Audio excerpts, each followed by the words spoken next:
Hi all, welcome to Rusithiru. கிட்ஸை morning ஸ்கூலுக்கும் husband ஆஃபீஸ்க்கும் அனுப்புறதுல பரபரப்பாக இருக்கீங்களா? சாப்பாடு குழம்பு பொரியல்னு பண்ணுறதுக்கு டைம் இல்லையா? கவலையை விடுங்க. 15 மினிட்ஸில் இந்த 1 pot குக்கிங் ட்ரை பண்ணுங்க. பிசிபெல்லாபாத் எப்படி செய்யுதுன்னு பார்க்கலாமா? இதில் 1 கப்பு பொன்னி புழுங்கல் அரிசி எடுத்துருக்கேங்க. இதில் 1/2 கப்பு துவரம் பருப்பு. இது ரெண்டையும் நல்லா வாஷ் பண்ணிவிட்டு குக்கரில் சேர்த்துக்கிறேன்.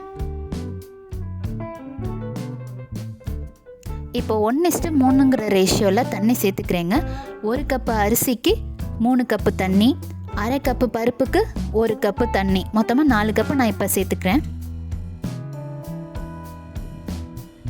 இப்போ காயெல்லாம் சேர்த்துக்கலாமா? நீளமான இருக்குன்னா தக்காளி, வெங்காயம், பீன்ஸ், கேரட், உருளைக்கிழங்கு, 2 பச்சை மிளகாய். இப்போ நான் கத்திரிக்காய் சேர்த்துக்கிறேன். நீங்கள் மாங்காய் முருங்கைக்காய் கூட போட்டுக்கலாங்க. இதில் 1/4 டீஸ்பூன் மஞ்சத்தூள், 1/2 டீஸ்பூன் மிளகாய்த்தூள், 2 ஸ்பூன் மல்லித்தூள், ஒரு 2 ஸ்பூன் சாம்பார் தூள், இதுக்கு தேவையான அளவுக்கு உப்பு, இப்போ கொஞ்சமாக பெருங்காயம் சேர்த்துக்கிறேன். நெல்லிக்காய் அளவு புளியை கரைச்சி இதில் ஊற்றிக்கிறேங்க. அவ்வளோதான். இப்போ இது எல்லாத்தையும் நம்ம கலந்துக்கலாம்.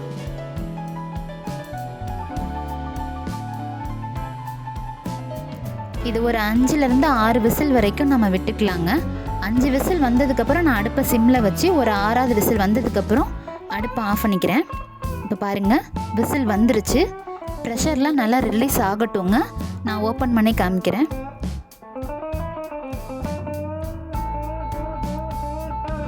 இப்போ பாருங்கள், ப்ரெஷர்லாம் நல்லா ரிலீஸ் ஆகிடுச்சு. நான் உங்களுக்கு ஓப்பன் பண்ணி காமிக்கிறேன். பார்த்தீங்களா, ஸ்மெல்லே வேறு லெவலில் இருக்குது. கொஞ்சமாக நெய் சேர்த்துக்கிறேன்.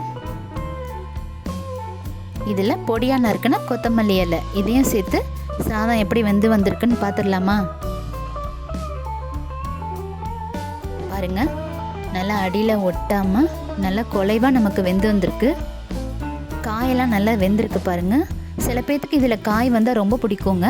அவங்களுக்காகவே இங்கே பாருங்கள், காயெல்லாம் நல்லா வெந்திருக்கு. கேரட்டும் நல்லா இருக்குது. நான் இப்போ அரிசி எப்படி வெந்து வந்திருக்குன்னு காமிக்கிறேங்க. நான் இப்போவே சாப்பிட போகிறேன் அப்படிங்கிறதுனால எனக்கு இந்த பதத்தில் இருக்கணும். இப்போ பாருங்கள், அரிசி நல்லா வெந்திருக்கு பார்த்தீங்களா? நம்ம சாப்பிட்ற பதத்தில் இருக்குது. நீங்கள் மார்னிங் செஞ்சு ஆஃப்டர்நூன் சாப்பிட்றதா இருந்தால் ஒரு 1/2 கப்பு தண்ணி கூட எக்ஸ்ட்ரா வச்சுக்கலாங்க. ஏன்னா இந்த சாப்பாடு கொஞ்சம் இறுகும். இப்போ பாருங்கள், நான் தாளிச்சிக்கிறேன்.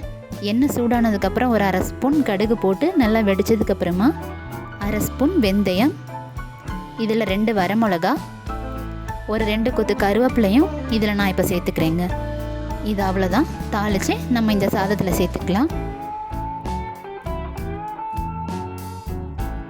பார்த்தீங்களா, ஒரு 10 to 15 மினிட்ஸ்லேயே ஒரு அருமையான பிசிபெல்லாபாத் ரெடி ஆகிடுச்சு. இது ரொம்பவே ருசியாக இருக்குங்க. சைட் டிஷ்ஷே தேவையில்லை, ஜஸ்ட் ஒரு ஊறுகாய் போதும். இது ரொம்பவே ருசியாக இருக்குங்க. இது எல்லாருமே விரும்பி சாப்பிடுவாங்க. பேச்சுலர்ஸ்க்கு, ஜாப் போகிற லேடிஸ்க்கு, கிட்ஸுக்கு, ஹஸ்பண்டுக்குன்னு எல்லாத்துக்குமே கொடுத்து இதை அசத்துங்க. ஸோ இந்த ரெசிபி உங்களுக்கு பிடிச்சிருந்தா லைக் பண்ணுங்கள், ஷேர் பண்ணுங்கள், சப்ஸ்கிரைப் பண்ணுங்கள். நான் இது மாதிரி இன்னொரு ரெசிபியோட நெக்ஸ்ட் வீடியோவில் சந்திக்கிறேன் ஃப்ரெண்ட்ஸ். பாய்.